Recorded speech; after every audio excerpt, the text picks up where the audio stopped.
Hello robotic guys.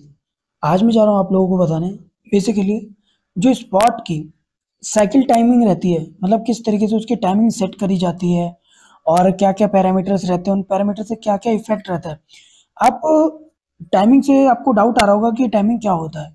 Basically squeeze time, well time, hold time और of time, इनके बारे में आज मैं पूरा डिटेल में बताने वाला हूँ कि इस स्पॉट वेल्डिंग में किस तरीके से वर्क करता है। और अगर आपको स्पॉट वेल्डिंग प्रोजेक्शन वेल्डिंग में डिफरेंस जानना है तो इसकी प्लेलिस्ट में आपको मिल जाएगा, मैंने सब कुछ रखा हुआ है। और आपको रेजिस्टेंस वेल्डिंग के बारे में जानना है तो वो भी आपको इसी प्लेलिस्ट में मिलेगा। आप अगर उसको सर्च करेंगे मेरे चैनल पे जाकर रेजिस्टेंस वेल्डिंग के नाम से या प्लेलिस्ट के नाम से तो आपको जरूर मिल जाएगी। तो चलिए शुरू करते हैं। तो स्पॉट वेल्ड टाइमिंग सीक्वेंस क्या होता है उसके बारे में आज बात करेंगे। तो सबसे पहला क्वेश्चन हमारा यही है और हम इसी के ऊपर आज बात करने वाले हैं। तो बेसिकली क्या होता है, क्यों करते हैं, तो उन सब के बारे में आज मैं आपको बताने वाला हूँ। तो एक रेजिस्टेंस वेल्डिंग में जब क्या होता है कि जो पूरी इसकी एंटायर साइकिल रहती है ना, वो 4 स्टेजेस में क्या रहती है, डिवाइड रहती है। जैसे कि फर्स्ट रहता है उसका squeeze time, well time, hold time और ऑफ टाइम। तो हम स्टार्ट करने वाले हैं। पहले मैं आपको स्क्वीज टाइम और वेल टाइम बताता हूँ, फिर उसके बारे में क्या क्या एनिमेशन होती है वो सब के से मैं आपको समझाऊंगा। स्क्वीज टाइम में क्या होता है, बेसिकली इलेक्ट्रोड जो होती है वो क्लोज होती है एंड अप्लाई करती है किस पे, प्रेशर वर्कपीस के ऊपर, जब हमारा करंट स्टार्ट नहीं हुआ होता। करंट स्टार्ट होने से पहले क्या होगा, स्क्वीज होगा। और वो स्क्वीज में क्या होगा, वो प्रेशर अप्लाई करेगा किसके ऊपर, वर्क पीस के ऊपर। बट उस केस में क्या होता है, करंट अप्लाई नहीं होता है। और उसका पर्पस क्या है वो भी जान लीजिए। ये क्या करता है, इंश्योर करता है कि जो हमारी शीट्स है वो टुगेदर टाइटली हेल्ड रहनी चाहिए एक दूसरे के साथ और एक गुड कांटेक्ट में रहें और रिड्यूस करें आर्किंग। एक आर्किंग रहता है, उस आर्किंग को रिड्यूस कर दें। मतलब कि जो उसके अंदर स्पैटर स्पैटर निकलता है ना, उसके बारे में बात कर रहा है बेसिकली, उसको रिड्यूस करें। मीन्स आपने देखा होगा अगर जितना ज़्यादा गैप रहता है ना उनके बीच में तो उतना ज़्यादा स्प्लैश के साथ क्या निकलता है, स्पैटर, अब मतलब बाहर निकलता है। वो कई बार क्या होता है, इंजरीज हो जाती है, आंखों में चला गया, बॉडी पे लग गया तो एक जलन सी होने लग जाती है। तो उसके लिए हम इसमें इंश्योर करते हैं कि ये सब चीज़ें वहाँ पर हों और प्रॉपरली हों। जैसे कि हमारी शीट जो टाइट रहे, होल्ड टुगेदर रहे और कांटेक्ट में रहे। अभी स्क्वीज टाइम की वजह से भी क्या क्या इफेक्ट पड़ते हैं वो भी मैं आगे बात करूंगा। बट पहले हम जान लेते हैं कि साइकिल टाइम किस तरीके से डिवाइड है। क्योंकि स्क्वीज टाइम में आपको समझ आया क्या होता है। इलेक्ट्रोड क्या करती है, बंद होती है प्रेशर के साथ और वर्कपीस को क्या करती है, होल्ड करती है। बट उस केस में क्या होता है, करंट स्टार्ट होने से पहले क्या होता है, प्रोसेस स्क्वीज टाइम होता है। फिर आता है वेल टाइम।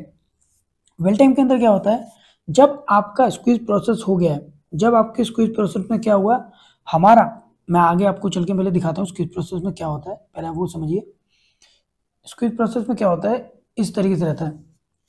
इनिशियल प्रेशराइजेशन बोलते हैं उसको। स्क्वीज में क्या होगा, जो हमारी ये जो टॉप इलेक्ट्रोड है नीचे वाली फिक्स रहती है, जो टॉप इलेक्ट्रोड रहती है वो ऊपर से नीचे की तरफ आती है और इस शीट को क्या करती है, बहुत टाइटली हेल्ड करके रखती है अपने अंदर कि क्या हो, हमारा जो शीट है वो लूज ना हो, उनका जो कांटेक्ट गैप है वो कम हो जाए और इन सब चीज़ों में वो हेल्प करती है। तो वापस चलते हैं। वेल टाइम, वेल टाइम क्या होता है वो आपको समझ आया। इलेक्ट्रिक करंट क्या होता है, फ्लो होता है जिसके अंदर, उसमें क्या होता है, शीट रहती है। जब प्रेशर आपका अप्लाइड हो चुका है, ठीक है ना, स्क्वीज टाइम हो चुका है, मतलब स्क्वीज हो चुकी है, शीट को टाइटली हेल्ड किया हुआ है, उस टाइम पे क्या किया जाएगा, एक इलेक्ट्रिक करंट को फ्लो किया जाएगा। अब इसका पर्पस क्या है, इसका पर्पस है कि जो रेजिस्टेंस इसके बीच में बना हुआ है, इंटरफेरेंस के बीच में, किसके, दो शीट्स के बीच में एक रेजिस्टेंस बना हुआ है, ठीक है ना, उसमें क्या करता है वो, हीट जनरेट कराता है। क्या कराता है, हीट जनरेट कराता है उन दोनों के इंटरफेरेंस के बीच में, जिसकी वजह से क्या होता है, हमारा जो मेटल है वो मोल्टन स्टेट में आके क्या फॉर्म करता है, एक वेल्ड नगेट फॉर्म कर देता है। तो चलिए वो भी मैं आपको दिखाता हूँ किस तरीके से होता है। वो इस तरीके से होता है। वेल्ट स्टार्ट केस में क्या होता है कि जब ये स्क्वीज हो गया, स्क्वीज होने के बाद क्या हुआ, यहाँ पर आने के बाद आप क्या करेंगे, वेल्ट टाइम के अंदर एक करंट फ्लो करेंगे। अब क्या है, इस इलेक्ट्रोड ने इस इलेक्ट्रोड के साथ इसको बहुत टाइटली हेल्ड किया हुआ है, इन दोनों शीट के बीच में जो गैप है वो जीरो हो गया है। अब उसकी वजह से क्या हो रहा है, एक रेजिस्टेंस इनका बढ़ गया है। रेजिस्टेंस बढ़ने की वजह से क्या हुआ, इन्होंने हल्का सा करंट दिया, उसने हीट जनरेट करके क्या किया, ये जो सिर्फ यहाँ का जहाँ पर प्रेशर अप्लाइड हो रहा है इस शीट पर, सिर्फ उस जगह को इन्होंने क्या किया, हीट से एक मोल्टन स्टेट में चेंज कर दिया। मोल्टन स्टेट में चेंज करने से क्या हुआ, जो मेटल है वो मेल्ट हो गया। मेल्ट होने के बाद फिर अगला स्टेट क्या आता है, अब उसे समझते हैं। वेल टाइम आपको समझ आया। अब आते हैं होल्ड टाइम। होल्ड टाइम को हम फोर्स टाइम भी बोलते हैं, बट आप कहीं इंटरव्यू में हैं तो आप होल्ड टाइम ही बोलिए। फोर्स टाइम ज़्यादातर लोगों को टेक्निकली नहीं पता होता, तो वो होल्ड टाइम से ही उसको जानते हैं। होल्ड टाइम किस लिए होता है? होल्ड टाइम में क्या होगा, जैसे ही आपका सबसे पहले स्टार्ट किया हुआ स्क्वीज हुआ, स्क्वीज के ही टाइम में आपने क्या किया, करंट फ्लो किया कुछ साइकिल्स के लिए। ठीक है, कुछ साइकिल्स के लिए जैसे ही करंट फ्लो होके ऑफ हो गया, तो क्या हुआ, उसके जो बीच का मेटल था वो मोल्टन स्टेट में हो गया।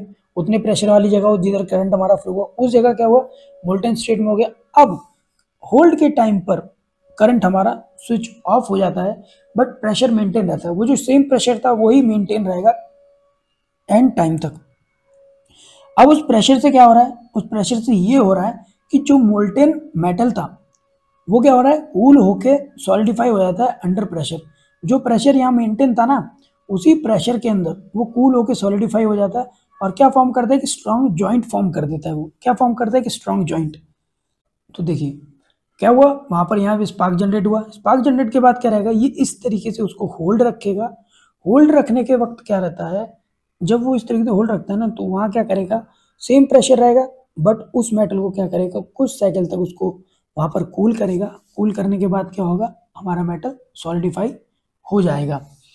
फिर उसके बाद आता है ऑफ टाइम। अभी तक क्या हुआ है, जो हमारा बीच का जो मोल्टेन पूल था, जो मोल्टेन मेटल था, यहाँ पर प्रेशर और करंट हमारा दिया गया था, वो क्या हुआ, सॉलिडिफाई हो गया। अब सॉलिडिफाई हुआ तो क्या हुआ, एक बॉन्ड बन गया, ज्वाइंट बन गया स्ट्रॉन्ग। अब क्या करेंगे, ऑफ टाइम करेंगे, जिसे हम रेस्ट टाइम भी बोलते हैं। अब इसमें क्या होता है, इलेक्ट्रोड ओपन हो जाती है and machine get ready for the next cycle. और मशीन क्या होती है, नेक्स्ट साइकिल की रेडी होती है। आप एक पार्ट बन चुका है उसको निकालिए, आप दूसरा पार्ट उस जगह लगाइए, फिर दोबारा से स्क्वीज से टाइम स्टार्ट होगा, फिर वेल्ड से होगा, फिर होल्ड होगा, फिर ऑफ टाइम हो जाएगा। इसका पर्पस क्या है, प्रिवेंट करता है। ऑफ टाइम क्यों किया जाता है, क्योंकि ये प्रिवेंट करता है ओवर हीटिंग से, किसके, इलेक्ट्रोड के। अगर आप ज़्यादा देर तक उसको होल्ड रखेंगे तो क्या होगा, आपकी जो इलेक्ट्रोड है ओवर हीटिंग हो जाएगी। ठीक है ना, और क्या होगा, अलाउ करता है cooling and prepare for the next weld. और क्या करेंगे, जैसे ही आप उसको ओपन कर देंगे तो क्या होगा, हमारी जो इलेक्ट्रोड्स है वो ठंडी हो जाएंगी और प्रिपेयर हो जाएगी नेक्स्ट वेल्ड साइकिल के लिए। तो वो भी मैं आपको दिखाता हूँ किस तरीके से वो ओपन होती है। तो वो इस तरीके से क्या होता है, अपनी इनिशियल पोजीशन में चली जाती है। इस तरीके से यहाँ से वो ऊपर चली जाती है, ऑफ टाइम हो जाता है। अब हम आते हैं कि ये जो हमने पैरामीटर पढ़े, अब इनकी वजह से क्या क्या, अगर ये कुछ पैरामीटर अप डाउन होते हैं, ज़्यादा या कम कुछ होता है, तो उनकी वजह से क्या क्या इफेक्ट आ सकता है, मैं उनके बारे में बात करता हूँ। Parameter affecting quality. Weld current आपको मैंने समझाया। वेल्ड करंट में क्या होता है, बेसिकली आपका जो करंट है वो शीट थिकनेस के अकॉर्डिंग होना चाहिए। अगर आपने ज़्यादा करंट दे दिया तो क्या होगा, ज़्यादा हीट जनरेशन होगी। ज़्यादा हीट जनरेशन की वजह से क्या होगा, टू मच अगर हीट जनरेशन होगी तो टू मच क्या होगा, एक्सपल्शन होगा। एक्सपल्शन कहते हैं बेसिकली आपकी शीट जल जाएगी, बिल्कुल एकदम जल जाएगी। उसकी वजह से क्या होगा, जलने की वजह से एक एक्सपल्शन देगा, स्पैटर्स के इशारे निकलेंगे मोल्टन फॉर्म के, आपकी आंखों में भी जा सकते हैं, आपके कपड़ों पे लगे तो like a bullet, bullet work करता है वो। अगर आपके कपड़ों पे गया तो छेद करके सीधा बॉडी को टच करेगा वो गरम गरम मेटल। तो उस चीज़ का आप ध्यान रखिएगा। तो वेल्डिंग करंट भी ज़्यादा नहीं होना चाहिए। वेल्ड टाइम पे आते हैं। वेल्ड टाइम, अगर आपने वेल्ड करंट जितना रिक्वायर्ड है उतना नहीं दिया, उससे कम दे दिया, या सेम ही करंट भी दिया आपने, मान के चलते जो रिक्वायर्ड है वही दिया, बट उसमें क्या किया आपने, टू शॉर्ट टाइम कर दिया, तो क्या होगा, प्रॉपर हीट जनरेशन नहीं हो पाएगी, उसकी वजह से वीक वेल्ड हो जाएगा। आप जब उसका सिजल टेस्ट करेंगे तो क्या होगा, वो वेल्ड जल्दी ब्रोक हो जाएगा, तो वो भी नहीं चाहिए हमको। अगर आपने ज़्यादा टाइम रख दिया वेल्ड टाइम तो ओवर हीटिंग करेगा, ओवर हीटिंग की वजह से क्या होगा, एक्सपल्शन हो सकता है या फिर इंडेंटेशन जैसे मार्क आ सकते हैं, वरना वो एरिया जो होगा पूरा ब्लैकिश में चेंज हो जाएगा। तो ये सब चीज़ें भी प्रॉब्लम होती है। तो ध्यान रखिए, वेल्डिंग करंट और वेल्डिंग टाइम भी आपका एक एक्यूरेट होना चाहिए। इलेक्ट्रोड प्रेशर, ये भी बहुत मैटर करता है।